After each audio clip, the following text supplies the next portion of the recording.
Bismillahirrahmanirrahim. Assalamualaikum warahmatullahi wabarakatuh. Di majelis siang hari ini, episode ke-8 dari kitab Fadil Amal, kisah-kisah sahabat dengan judul perasaan takut kepada Allah Subhanahu wa Ta'ala.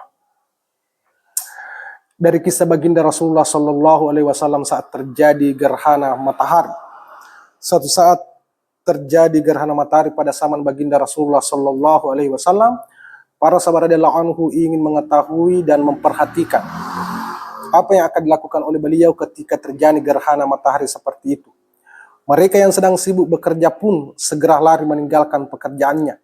Bahkan anak-anak kecil yang sedang berlatih memanah juga ikut berlarian meninggalkan latihan mereka untuk mengetahui apa yang dilakukan oleh baginda Rasulullah Sallallahu Alaihi Wasallam. Beliau mendirikan dua rakaat sholat khusuf, sholat gerhana yang sangat panjang sehingga sebagian orang yang mengikutinya terjatuh pingsan. Dalam sholat itu baginda Rasulullah Sallallahu Alaihi Wasallam menangis dan berdoa, "Ya Rob, bukankah engkau telah berjanji bahwa engkau tidak akan menghisap mereka selagi aku masih bersama mereka, dan engkau juga berjanji tidak akan mengasap mereka selama mereka beristighfar." Dalam surat Al-Anfal, Allah Subhanahu wa Ta'ala telah berjanji, Bismillahirrahmanirrahim, "Wa ma kana Allahu liyu'adzibahum wa anta fihim, wa ma kana Allahu mu'adzibahum wa hum yastaghfirun." Dan Allah Subhanahu wa Ta'ala sekali-kali tidak akan mengasap mereka selama kamu berada di antara mereka. Dan Allah Subhanahu wa Ta'ala tidak akan mengasap mereka selagi mereka beristighfar. Quran surah Al-Anfal ayat ke-33. Kemudian baginda Rasulullah Sallallahu Alaihi Wasallam memberi nasihat kepada orang-orang. Jika terjadi gerhana matahari atau bulan, segeralah sholat. Dengan perasaan takut, seandainya kalian mengetahui keadaan hari akhirat seperti yang aku lihat, niscaya kalian akan sedikit tertawa dan banyak menangis. Jika terjadi lagi peristiwa seperti ini, dirikanlah sholat, berdoa dan bersedekahlah. Suatu ketika baginda Rasulullah Sallallahu Alaihi Wasallam menangis sepanjang malam. Beliau sholat hingga waktu subuh sambil terus-menerus membaca ayat, Bismillahirrahmanirrahim.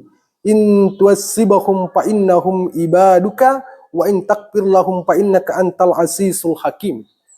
Ya Allah, jika engkau asap mereka terserah engkau. Mereka hamba-hambamu dan engkaulah pemiliknya. Pemilik berhak menghukum hamba-hambanya yang bersalah.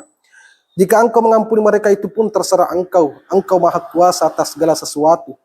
Engkau berkuasa memberi ampunan. Engkau maha bijaksana, maka ampunanmu pun sesuai dengan kebijaksanaanmu. Quran surah Al-Maidah ayat ke-118.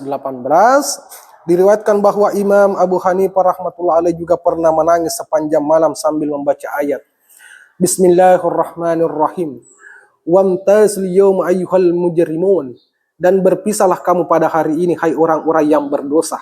Quran surah Yasin ayat ke-59. Maksudnya pada hari kiamat akan dikatakan kepada para pendosa, selama di dunia kalian bisa berkumpul dengan orang-orang yang tidak berdosa, tetapi pada hari ini kalian akan dipisahkan dengan mereka. Mendengar perintah ayat ini, wajarlah bila seseorang menangis, karena tidak tahu apakah termasuk golongan para pendosa atau golongan orang yang taat. Kisah perasaan takutnya Sayyidina Abu Bakar radhiyallahu anhu kepada Allah Subhanahu wa Ta'ala.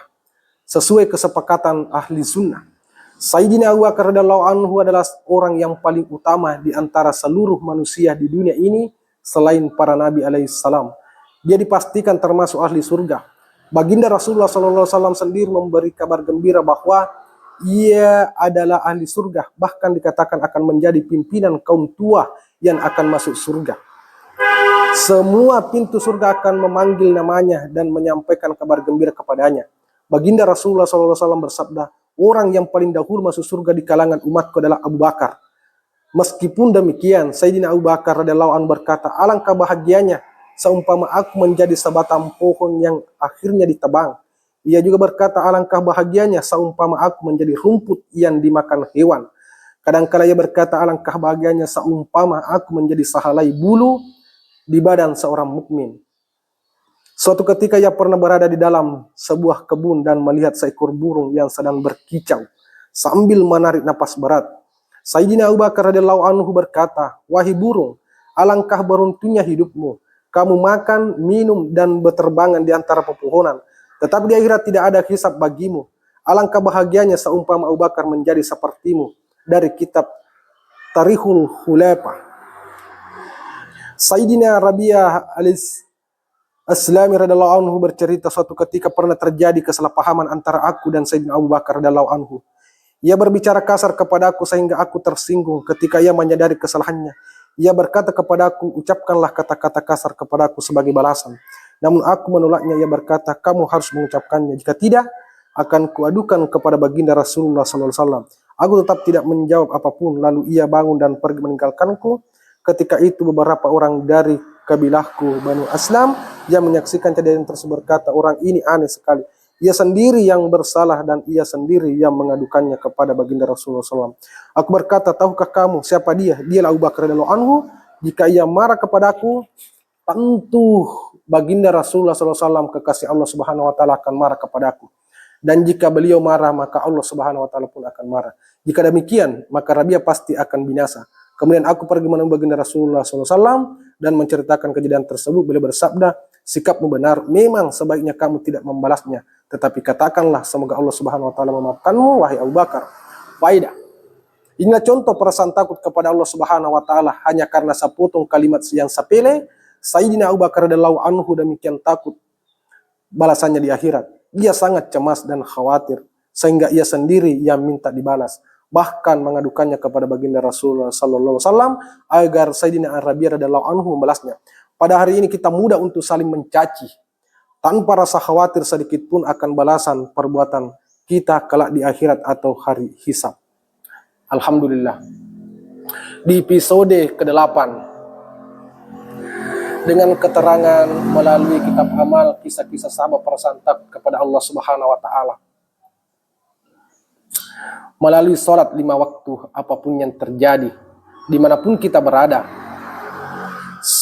satu-satunya ibadah Islam yang tidak ada alasan apapun, yaitu sholat. Maka takutlah kepada Allah Subhanahu Wa Taala masalah sholat. Dimanapun kalian berada teman-teman, karena sholat itu adalah kunci seluruh kebaikan. Seperti badan yang kita miliki, maka kunci badan yang kita miliki adalah kepala. Jikalau kepala tidak ada, maka kita tidak bisa berbuat apa-apa. Begitupun kebaikan. Kunci seluruh kebaikan adalah sholat 5 waktu. Alhamdulillah. Semoga majelis kali ini Allah Subhanahu Wa Taala kesankan dalam hati kita semua untuk diamalkan di kehidupan sehari-hari. Dan tentunya sampaikan kepada seluruh ahli keluarga. Kita itu hanya menyampaikan saja dan hidayah hanya milik Allah Subhanahu Wa Taala. Intinya, sebagai kepala rumah tangga bagi seorang laki-laki yang sudah menikah untuk istri dan anak-anaknya, sampaikan saja. Kalau kamu sudah sampaikan, masalah hidayah itu hak prioritas milik pribadi Allah Subhanahu Wa Taala. Dia memberikan hidayah kepada siapapun dan siapa yang dia tidak inginkan mendapatkan hidayah. Alhamdulillah. Kita tutup majelis ini dengan doa. Subhanallah wa bihamdi, subhanallah wa bihamdika, asyhadu an la ilaha illa anta, astaghfiruka wa atubu ilaik. Subhana rabbika rabbil izzati amma yasifun wa salamun alal mursalin walhamdulillahi rabbil alamin. Assalamualaikum warahmatullahi wabarakatuh.